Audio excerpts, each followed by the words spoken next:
सुशांत सिंह, रिया चक्रवर्ती और कंगना रावत जैसे मुद्दों से बड़े मुद्दे छुपाए जा रहे हैं। देश का भविष्य, नर्सिंग का भविष्य, कई नर्सों का भविष्य, आने वाले हॉस्पिटल का भविष्य जब खतरे में हो और हमें विषय से भटकाकर बात करी जा रही हो तो शक होता है बड़ी मीडिया पे। रोजमाइंड ट्रस्ट जब कोई नामांकन की प्रक्रिया में बच्चों को शामिल कर रहा होता है तो चाहे वो हम टेक्निकल कोर्स की बात करें,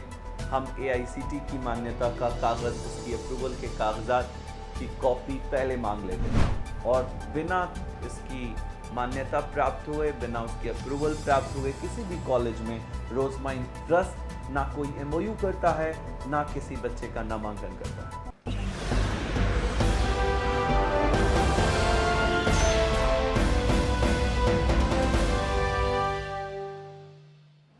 आज का जो सबसे बड़ा विषय है रोजमाइंड ट्रस्ट के बैनर तले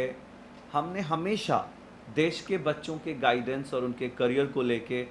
बहुत चीज़ें सीरियसली उनको बताने की कोशिश की, चाहे वो एफिलिएशन की बात हो, चाहे कोर्सेज की इम्पोर्टेंस की बात हो, चाहे बात प्लेसमेंट के बदलाव की हो रही हो। लेकिन जब भारत का पूरा मीडिया सुशांत सिंह, कंगना रावत और ना जाने रिया चक्रवर्ती जी के ऊपर इतनी कहानियाँ, इतनी स्टोरीज करता है और देश के इतने बड़े विषय पर जब देश के हजारों लाखों छात्रों का जीवन बिल्कुल एक क्वेश्चन मार्क बन गया हो, पर बड़ी मीडिया भी इस पे कोई बात नहीं कर रही, तो विषय बनता है कि हम अपने एक्टिविस्ट होने का परिचय, एक सोशल एक्टिविस्ट होने का परिचय दें और समाज को जागरूक करें कि इंडियन नर्सिंग काउंसिल, जो कि आज का विषय है हमारे हेल्पलाइन नंबर पे मेरे ऑफिसेज में कई फ़ोन्स आ रहे थे कि इंडियन नर्सिंग काउंसिल की एफिलिएशन नहीं होने पर कॉलेज में एडमिशन लेंगे तो क्या होगा। इस पर हम बात कर रहे हैं। ये बहुत बड़ा विषय है देश के लिए और इसमें मैंने पाया कि 2019 में भी सबसे ज़्यादा बच्चे वेस्ट बंगाल के ठगे गए, जबकि वेस्ट बंगाल एक आसान मार्केट है उन शिक्षा माफियाओं के लिए जिनके कॉलेजों ने इंडियन नर्सिंग काउंसिल से बिना अप्रूवल प्राप्त किए कई हजार लाखों बच्चों का नामांकन करा। कई छात्रों ने हमसे पूछा, अब देखिए 27 अगस्त 2020 की ये कागज़ है, इंडियन नर्सिंग काउंसिल की वेबसाइट से निकाली है। इनमें जो कॉलेजेस के नाम नहीं, बंगाल का छात्र, बिहार का छात्र, झारखंड का छात्र एक आसान टारगेट है उन माफियाओं के लिए कि कोई भी आसानी से वहाँ जाता है और बच्चों को स्कूल के माध्यम से, कोचिंग के माध्यम से, एजुकेशन फेयर जैसे माहौल में उनको ये गाइडेंस मिल जाती है कि ये कॉलेज नर्सिंग कराता है और बच्चे सोचते हैं कि हम नर्सिंग में एडमिशन लेंगे, मेरा भविष्य बन जाएगा। मैं अवैसंबर बच्चों को गाइडेंस देना चाहता हूं कि यदि कोई बच्चा नर्सिंग का प्लान कर रहा है, GNM का प्लान कर रहा है, ANM का प्लान कर रहा है, BSc नर्सिंग का प्लान कर रहा है, तो वो पहले उस कॉलेज से इंडियन नर्सिंग काउंसिल के कागजात मांगे एडमिशन के समय। नहीं तो अगर ये अप्रूवल उस कॉलेज की नहीं हुई तो उस बच्चे को पूरे मुल्क में एज अ नर्सिंग काम करने का मौका नहीं मिलेगा। स्टेट नर्सिंग काउंसिल से जो डिग्री उसको मिलेगी, जिस राज्य की भी, मान लीजिए मैं बिहार का हूँ और मैं बंगाल में जाकर नर्सिंग करता हूँ स्टेट नर्सिंग काउंसिल अप्रूवल प्राप्त कॉलेज से, मैं बिहार का हूँ, मैं कर्नाटका से एक नर्सिंग कॉलेज में एडमिशन लेता हूँ और फिर वहाँ से कोई नर्सिंग कोर्स कर लेता हूँ, मैं बंगाल का हूँ, मैं कर्नाटका जाता हूँ और कर्नाटका से मैं नर्सिंग कोर्स कर लेता हूँ, तो मुझे जो सर्टिफिकेट मिलेगी, जो कि मैंने एक्सपर्ट से बात की है और बहुत बड़ा विषय है ये कि जो सर्टिफिकेट मुझे प्राप्त होगी स्टेट नर्सिंग काउंसिल की, उस सर्टिफिकेट पर मैं पूरे मुल्क में काम नहीं कर पाऊंगा, सिर्फ उस राज्य में काम कर पाऊंगा। ये क्वेश्चन है बच्चों के लिए। क्या इस पर चर्चा नहीं होनी चाहिए? एक्सपर्ट की राय नहीं लेनी चाहिए? क्या ये एक बड़ा विषय नहीं है? जिन छात्रों ने अपने माँ बाप की जमा पूंजी से किसी नर्सिंग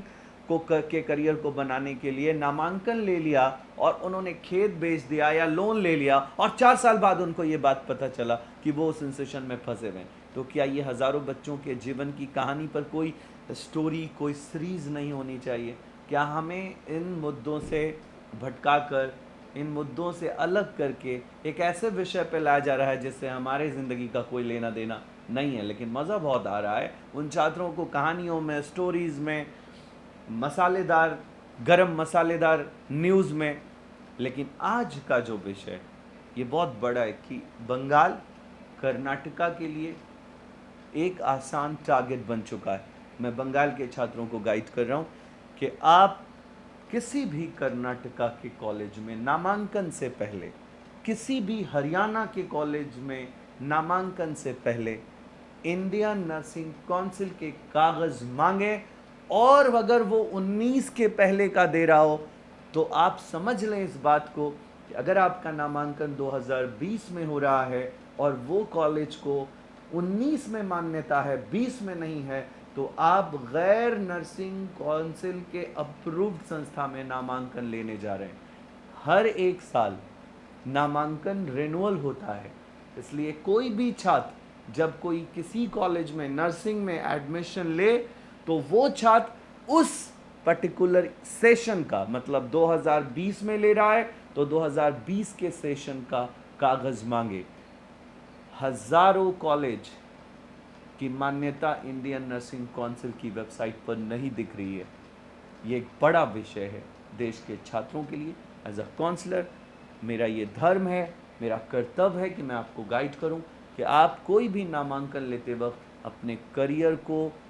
चुनते वक्त, कॉलेज का चुनाव करते वक्त गंभीरता से इस विषय को समझ लें। अगर आपने state nursing council approved college में नामांकन लिया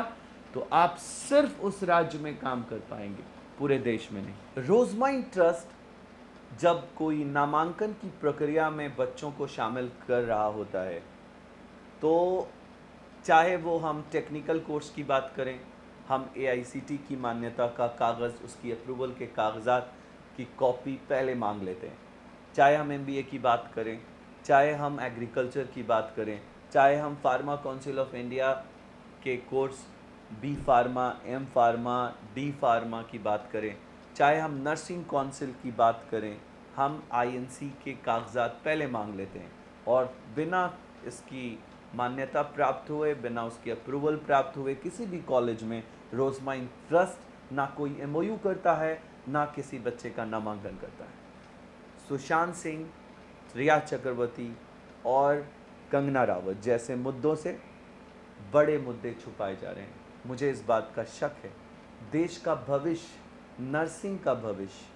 कई नर्सों का भविष्य, आने वाले हॉस्पिटल का भविष्य जब खतरे में हो और हमें विषय से भटका कर बात करी जा रही हो तो शक होता है बड़ी मीडिया पे। Thank you so much.